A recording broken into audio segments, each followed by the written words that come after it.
is Warriors Anonymous.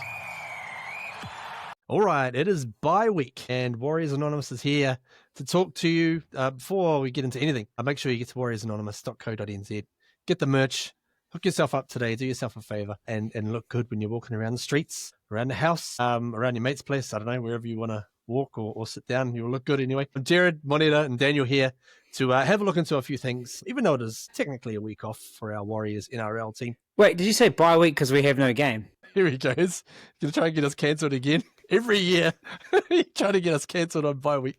I love it. Boys, obviously this week we've got a lot of teams not playing. That's because of Origin. So, Origin coming up in a couple of nights from the recording of this podcast. Let's go for a quick hard or nah before we get into anything. In terms of Origin, we will start with you, Daniel. Hard or nah, has Origin lost a step? Nah, no way. If anything, it's gained a step for this little period. This inclusion of Jerome Luai to come in. The villain, Queensland hate him as much as Spenny. And actually, I think he's the guy that probably gets the Blues up another level as well. So, nah, it's strong and as vibrant as ever. I gotta say they probably need to up it from the last game. I thought that was a bit of a bloody bore fest, to be honest. Like, good result, happy with that for New South Wales, but I thought the game itself was a bit flat. Moneta, what were you going to say, bro? Oh, is he back on the starting team? Yeah. Oh. Yeah, right. For who? Oh, I missed the news, though. Him and I. Moses, the old, he's getting up towards, 30 years old, and the old calves start going, bro. Oh, God. Yeah, know how that feels. Not as bad as the guy in the AFL that pulled a hammy at the coin toss. He's right. Oh, and I saw the footage the day after. Man, that bruised up nicely, too. Poor fella. Yeah, he did a good job on it. He must have really. We got to be careful, because that could be.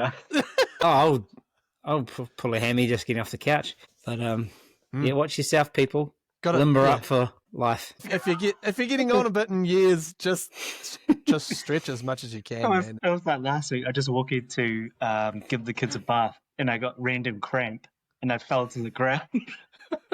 Oh God. I hate the ones like when early morning or during the night, and your calf just goes, and you're like, trying not to wake anyone up, so you're just like, hey. Anyways, Moneta, bro, I don't know, man. Has Origin lost a step on what it used to be? If I'm comparing it back to the 1990s, right? Oh, I'd say yeah. It's missing a step a bit. Yeah, I mean, back in the day, I used to watch it all the time. But now it's like I don't stay up as much, but it's probably got different priorities now. I mean, back in the day, oh God, no, Billy. But last year's series was fantastic, though, wasn't it? Yeah, it was. Yeah, it was good. It was a great come behind series win from the Blues. Maybe people are getting bored of it because the Blues are winning. Oh yeah, forgot to disclose I am Queenslander. Exactly, just buried the lead there. Boys, the Warriors didn't play in the NRL this week, so it gave us a chance to maybe, I don't know, just sample a little bit of what else is going on around the NRL. And I know a couple of things might have caught your eye, Daniel. What have you seen, man? First thing I saw was the award for player playing a team he's about to join on Monday, doing everything he can do to let them win, but they lose. They actually do win, so he ended up being a double winner but a loser, is Dom Young for the Roosters. Would have taken about 10 carries for probably -4 meters. I've never seen a winger of his size, go backwards so often. Try everything you do to kind of hide in the defensive line as well to be a not so secret sleeper cell. But a weird quirk and scenario of poor Dom Young's, rise and fall of the Roosters, right? He was, he was at the top of the charts last year, and then obviously he was getting his shirt ripped, and all the ladies were getting a little bit hot and bothered, shall we say? Yeah, so really interesting. Too. I mean, that's good. Yeah, it is bye week, and just bizarre. But so really ineffective for the Roosters. But hey, he joins the Knights, and I guess that sombrero they have kind of gets a bit looser. Did you see there was a post about it that they had used AI to superimpose the Knights uniform on Dom Young? It was just a photo of him from 2 years ago. So all good, bro. All good. Yeah, awesome. Wow. Clever. Good skills. Clever. Official, Good Canva. artificial intelligence. Wow. What else have you seen, bro? The other thing I'd say is just, look, we got the chocolates against them when we last played, and Luca, turned him inside out. But Cody Nikarima and Isaiah Couture and that Dolphins backline, man, they're sharp. Jeez. Cody's just toying with them, showing balls left, inside, massive over-the-top cutout passes, also ruining multis as well, doing all sorts of good stuff. Continuing multis, try-scoring streaks as well, letting Herbie Farnworth cross for a freebie. Yeah, I'm not sure he should have given it to them because, I suppose he knew he wasn't on the nudie run. He knew he'd scored as well because you wouldn't give it to someone who's on the nudie run or the end of year shout. But yeah, the Dolphins doing good things. Yeah, man, they've been just racking up the points, eliminating the Dragons in the process. So and the Cowboys. Yeah. My bad. So just a little bit off focus there. Sorry, boys. But in terms of our team, the Warriors, coming back from the bye, last time around, we came back from the bye and we got absolutely stomped on by the Storm. How do we not do that this time, Monita? How many buys have we had this year? So This is our second. This is second. All right. Yeah, that feels like three. It feels like three because we came back from Vegas, Las Vegas, but it's not recounted as a buy because we started a week before. But anyway, that's just a quirk of the. I mean, that was the only thing I was worried about with the buy, is that the momentum that we had. So I'm just hoping they come back, learning the lessons from last time they came back from the buy and not get whipped. But in saying that, it was one half they played terribly, and the other half against that Storm game they did relatively well. So, and I actually think they took a lot from that particular game, and they went on to have a good winning streak. So, the only thing with the buy, I was just a bit worried about killing momentum. But with this team, I'm not as worried to say. Yeah, I think you can see them progressing along and actually learning from their mistakes. So I'm hoping they do the same and then coming back to West Penrith. So yeah, nice. Daniel, any particular tricks that you would employ if you were on the coaching staff to make sure the boys don't have a bit of a slip up coming back? Apart from playing Penrith's kind of 4-year reign of terror of winning every grand final, and just drumming them into them, or sitting down and making them watch the Melbourne Storm game, which they got pumped after coming back from a bye. I don't know. I think it's one of those individual mindset, team collective thing, because there'll be a bunch of guys that will need the break, freshen up as well, and they've deserved it. There'll be a few guys that actually might need more game time, and we'll be making sure that they're physically ready to go. And then it's probably some of the young guys that have put a good effort so far into the season, but we'll need a Fisher Harris just to kind of, slap them around a little bit in training and just kind of go, just remember, we kicked the Sharks' ass, but you don't expect to go into the Penrith game like that. So, yeah, Webby will be doing his things just to kind of get the mindset on the job at hand as well. So, yeah, so it's hard. I mean, some people say you like the break. Some people say you want to keep playing. Yeah, it's a lottery. Yeah.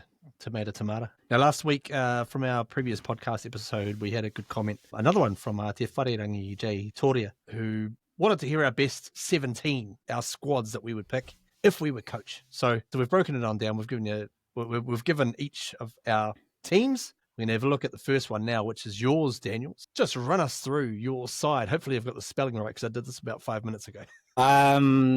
Look, I think the fullback sort of selects himself at the moment. Nux, he's just been dominant. And if anyone listened to Roger's one-on-one with SJ a couple of weeks back as well, so he talked heavily about the work that Nick Clockstar's doing, how he's competing, everything. He's making everyone push hard as well. So, yeah, Nux there. Dallin, look, I think he's just building himself up after a big injury breaks. Got to keep backing him. I guess maybe the surprise pick perhaps was continuing to keep Pompey in the centres. Obviously, Rocco Berry, when fit, you'd love to see him back as well. I just think Pompey, and again, listening to Roger the other day talking about how him and Pompey is there getting the edge right. He talked a lot about the work they're doing together. So I think he must be favoured. And to be fair, he's playing bloody well. So I'd keep him there. And the halves picked himself as well, one of the top duos going around. And then we get the forward pack. Look, this is where I guess you take out the Barney effect, think about all the young guys we've got going on at the moment. So I really do like a starting front row of Marata and Fish with Egan in there as well. Moving Marata to the middle when you have so much good cattle out wide in the edges. It's just a bit sport for choice, but actually want that aggression in the middle. Capes comes back, so Capes does a great job at centre defensively for us as well. But Capes and Lecker, and Lecker's obviously earned his spot. I think you could say he could come in and out of games in terms of swapping with another edge back rower as well to keep him fresh. But I think he's done enough there. And then Aaron Clark obviously just picks himself. Before I get to Tamaiti, you've got Jackson Ford will play 60 minutes. You've got Dimitrik, who's unearthed himself as the ball-playing middle as well. And I think Laban's done extremely well, and he's got good minutes in him as well. And I've just gone for Tamaiti. You could make an argument for Sam Healy. I think 70% of the time they'll go Tamaiti. I think they want that versatility, knowing that Wade is likely to play big minutes. Look, if Wade was under an injury cloud, or you'd had to give him a bit of an extended spell, you could easily put Sam Healy in there. But I think what I like about this team is there's so many different cover options in the starting lineup as well. So, yeah, that's my 17 plus Sam Healy at 18. Nice, bro. I'll run through my team, which is eerily similar to yours. A couple of key differences in there, though, you'll notice. I got CNK at the back. Chad's in charge, of course. He's silenced a lot of chat including from us guys. One guy who I would keep in there, or put back in there, is actually Tuopiki over. I'd go him over Dallin. We'll have a bit of a chat about Tuopiki and unrelated sort of news. Center's the same, Barry and Pompey. Roger's playing well, man. Roger's playing bloody skin at the moment. So 100%. really excited to see what he can keep bringing. The halves, CHT, METCALF, absolutely. A little bit of a tweak, really, essentially a swap. I've gone for Ford to start in the front row and Nukore on the bench. So it's, similar. I think it'd be a similar sort of rotation to what you're thinking, Daniel, just in a different order. Same back row, Capewell, Halasima, Clark. And then on the bench, a little bit different there. Again, I've swapped out Tamaiti Martin to go to 18th man, and Sam Healy to be on the interchange. So, Moneda, you're up, bro. What's your team looking? Very similar to you guys. I've actually, even though I've been quite the critic of DWZ, I've decided to persist with him. I do think hopefully he can get back to that stellar form he had in 2023. Rockberry and Pompey in the centres. I think when Rockberry's right, he'll be lethal. RTS has shown that he should have always been number 5 in my mind. Or 1. I don't think centre's worked out for him. Again, same halves. Arthur, Egan, Fisher Harris, Capewell. I'm in an about him coming from the bench because I think, just injects a bit more energy, but I think he's proven himself in the last game against the Sharks. And the bench is pretty much similar. I'm in an argument between TM and Healy, but I thought maybe the youth of what Sam Healy provides and the injection and just the growth in terms of the future could bode well. And the only question I had was Jacob Laban, is that do I want Tanner instead of Laban? But I think Laban's proven himself worthy, which is good to know we have that depth in the background. So, yeah. Yeah, cool, bro. Really cool. Let's have a look at there's the key sort of differences between our squads. Just to break it down, I mean, it's all... it's interesting, isn't it? It's just kind of like almost mirror images in a lot of these. I was probably the outlier with Tuopiki going in on the wing, and then of course we've got the front row rotation of Ford and Nukore, whichever way you want to. I think there's pros and cons. Obviously, like with Tuopiki, I mean, I think he had a great start to the season. He's been playing great in Cup as well. I just think there's the one concern I have is around aerial defense and then also aerial attack.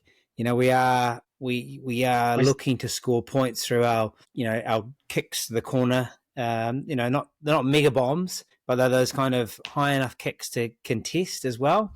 And Dallin's proven he can contest aerially. And then if you're up against a team that has a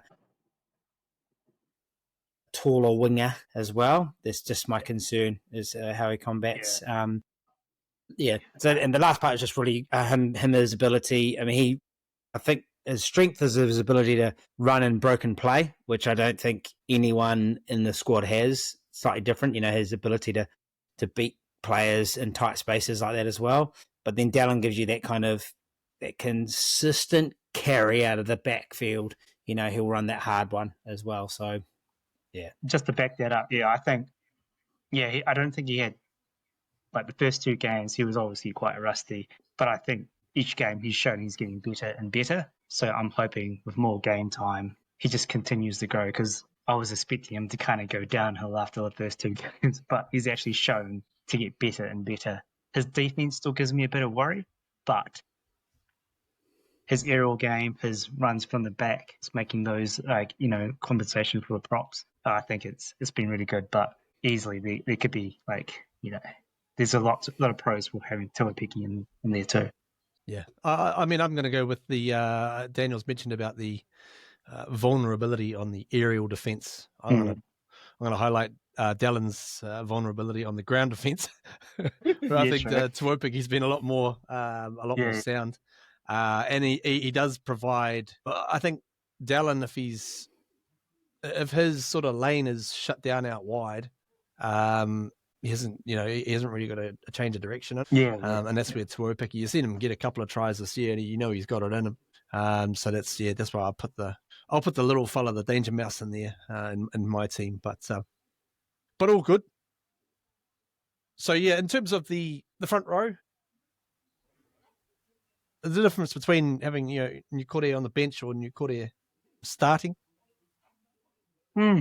Yeah, it's kind of a horses for courses approach, really, I think. But in saying that, when I think about it, maybe Nukore is actually better off the bench, injecting. He's got a bit more energy when he's come off the bench. The defense is a bit more tired, and he runs those lines a bit, against a more tight defense. Penetrate a bit more. Yeah, I can see why you put Forden as bigger, starting. For me, if you're putting Nukore in the middle, then I think at the start of the game, the defense is quite tough, right? So I think he's got a little bit more go forward than, say, Jackson Ford will. But we know Jackson Ford sort of continues to go, and he probably plays his best footy in that sort of, latter part of the game, right? Where he's still got plenty of energy.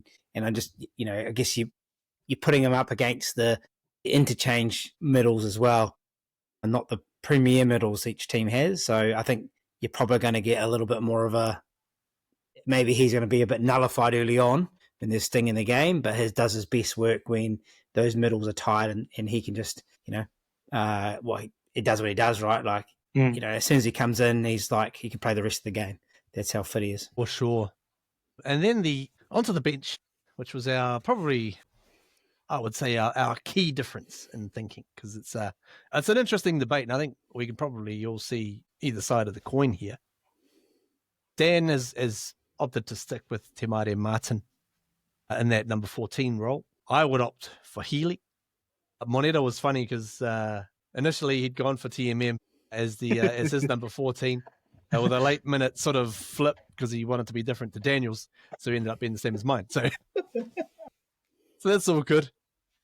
So Daniel, you're going for versatility, I guess, in terms of picking Te Maire there? I am. I think we talked about it last week as well. So I think we're at a space where we could carry 16.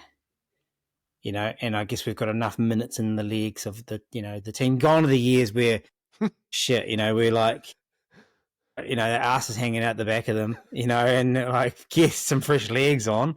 Don't take us back to the bench warmers report from many seasons ago as well. We had the luxury. We'd play late into the game and then bring a guy on with like 5 minutes to go. We're down by 20 points. It was like, what was that about? Yeah. Like we didn't have the luxury then, right? We actually needed that bench to really, and all for the bench to add, a good 20, 25, 30 minutes minimum as well. But I think that we've got a squad. I'll put it this way, like when we're playing our best footy, Wade Egan's playing 80 minutes, close to 80 minutes. So part of me thinks, well, you've got Sam Healy there. Yeah, and to be fair, there's probably an argument to make that you actually you should interchange him a bit more as well. So if your plan was to interchange Wade more, maybe give him 60 minutes or combined 2 spells, of 30, and Sam Healy got 20 minutes, or the hooker got 20 minutes, then I'd make a case for it. But I think with Tamaiti there, they can just have how's Wade going? Is he dominant? Is he fine? Let's keep him out there as well, to the point where actually Tamaiti gets 5 or 10 in the middle somewhere, not necessarily paying 9. And then you have the trump card if one of your outside backs goes down, if one of your halves go down, you don't necessarily have to move everyone around, but then you have the luxury too. So that was just my thinking. I think it's more in our best side, Wade Egan is playing most of the time. I think you might have just made a solid case for both ways there. So I'm not really sure what to add, other than I'd just go for that, pulling the dynamic attack off the bench. Really, sort of like a boxer, I guess. You kind of soften them up in the legs and then soften up the lower part of the body, and then bring in the big swinger. And that might be important, right? That actually might be an important change to the latter part of the season. Do they think Healy has the ability to... He's not sure going to be Wade, but he might offer a bit more run directness and energy that they need as well. So you could say that they might go that way. And if, bearing in mind, for example, if you've got Rocco and Pompey there, you've already got a centre cover with Capewell. That combination might bring Healy in, but it might mean that they've got a deliberate game plan. Because I think at the moment with Tamaiti, they don't necessarily have like a deliberate game plan. It's more like a something goes wrong strategy as well. If Healy can't make if Wade can't play 80, or if we, then we will put Tamaiti in, versus you could go Healy with a real clear plan of, you're going to get 20 minutes and you're going to get these 2 blocks. Yeah, nice, bro. Nice indeed. We've spoken recently about the value of Luke Metcalf, and that's not, the metaphorical description. We actually mean the dollar value and what he will be looking to, upgrade to. He's going to be getting a good one. And apparently the Warriors have started up extension talks as well. So, boys, how much are we going to pay him? Because I feel like it might have been a little bit lower when we spoke about this earlier in the year. Yeah, Moneta, give us a dollar figure. What are you paying him to keep him here for the foreseeable? I'd say at least $1 million, the way they're going at the moment. Looking at Dylan Brown and stuff, and the way he's playing, and he's top of the daily M at the moment. Yeah, I mean, we have to keep him, right? If we lose him, I'll be gutted. That's right. And we've got a new team coming in. It's almost like the whole value of halves just got an injection of steroids when Dylan Brown got signed to that. What was it, 1.3? Oh, that's ridiculous. Oh, He's okay, not. okay. Yeah, I know. Yeah. Yeah. But all the other halves are going, ooh, yes. That's right, exactly. And, a guy like, Daly Sherry Evans will be probably around for the next couple of years before he retires. So all of a sudden there'll be one less guy available and one more team. So he didn't look too good on the weekend, though, did he? Exactly. Daniel, the official auditor of the Warriors salary cap. What are you going in with, bro? What are you going up to Luke and saying, bro, I'm going to give you this much? It's an interesting one, because we all know that a player at one club if he was to go to another club, can be a very different valuation based on the fact where that club is, what state they're in. As we mentioned last week, is the premiership window open? Was it closed as well? So, to your point, Newcastle Knights, 1.4 million a season for Dylan Brown. Is Dylan Brown worth that money? He is a good footballer, but does he have that much influence, as much influence on the team as one person at $1.4 million?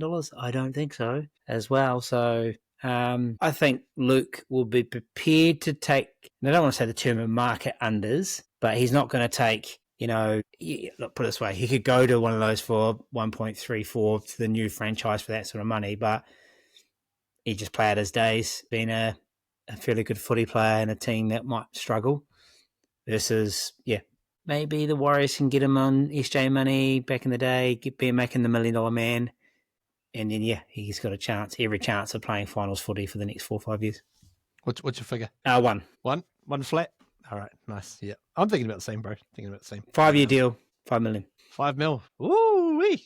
$5 million man. I like that, bro. I like that a lot. Now, lads, a little bit of an unsavory event happened over the weekend in the New South Wales Cup, and that was the what was termed as a dog shot by many media outlets. And yeah, poor old Taine Tuopiki in the last minute of the game copped one. He copped it right. A little bit of a there it is. That was God, the and he even comes down for elbow. well, that's right. He went for the follow up there, which is.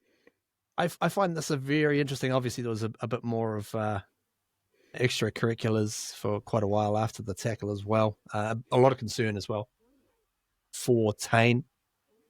Because he was, apparently knocked out there. I'll fast forward it a bit to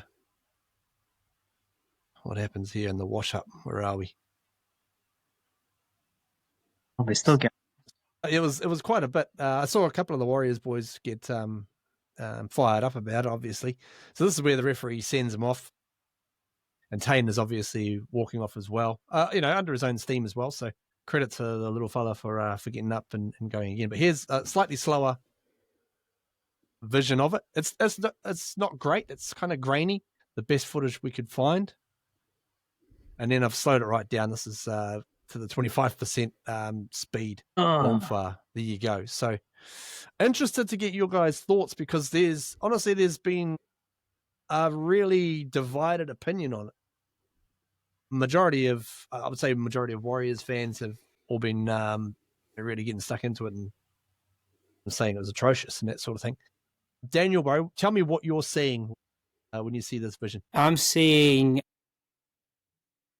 high with very little ability to wrap as well. I'm seeing at least shoulder to head. So high shoulder to head, no ability to wrap, and then with force. So it's very similar to the Joseph Suaalii on Reece Walsh tackle as well. So obviously jamming in to cut down the play. There's no issue with that, but you've got to get it right. You can't get it high. And you're gambling with kind of not only being sent off, but extras because of the force you're going in at as well. So, but come on, people, it is high with force to the head.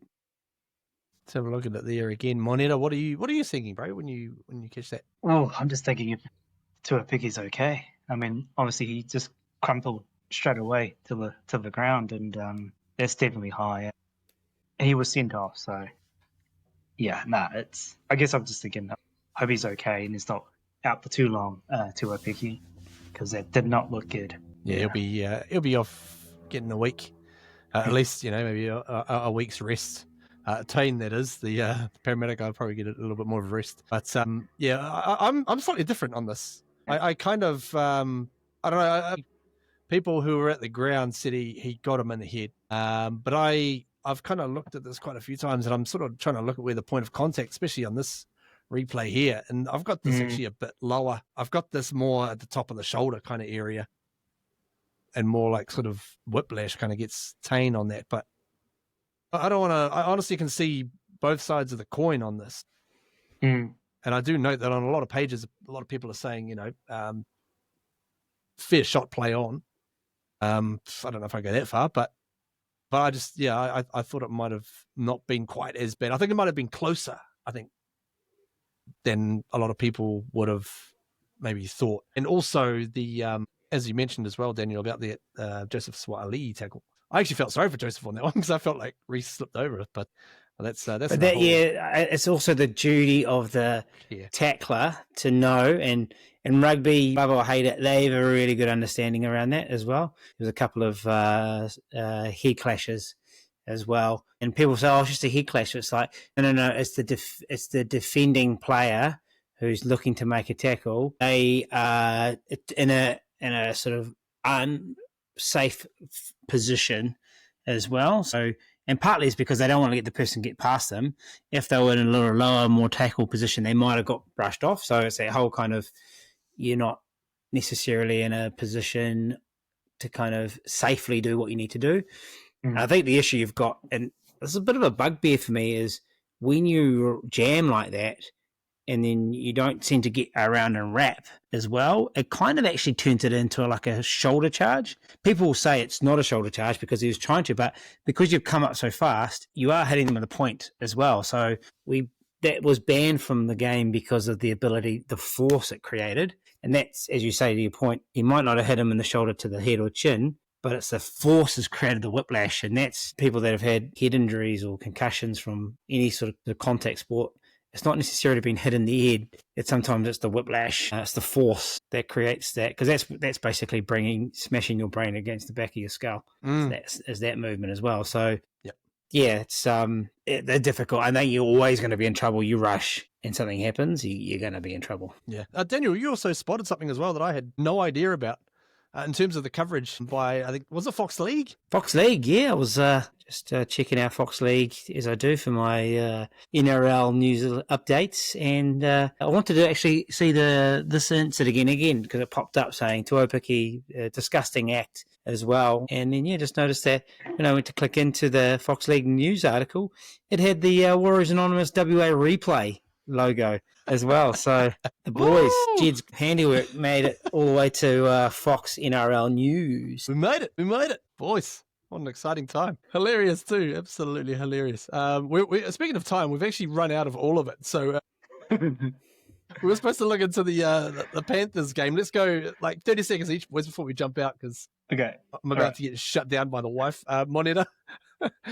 Panthers, what are you expecting up against the Penny boys? We'll get it 30-10, I think. 30-10. 30-10, like that. Yep, we're scoring more points lately, so I reckon the momentum will get it. Yeah, good. They'll be short-handed as well. We won't have Capewell. They won't have Edwards, Martin, Cleary, To'o. Yeah. They do have good players to bring up, notably. But Daniel, what's your thoughts, bro? Yeah, I think we'll have a good dominant performance. Might be slow out the blocks, but yeah, I think we'll grind them down. Especially Warriors fans, look at that 40 to 60 minute window. That's where we've been playing our best footy. Chuck them in the slow cooker, you reckon? Grind it out.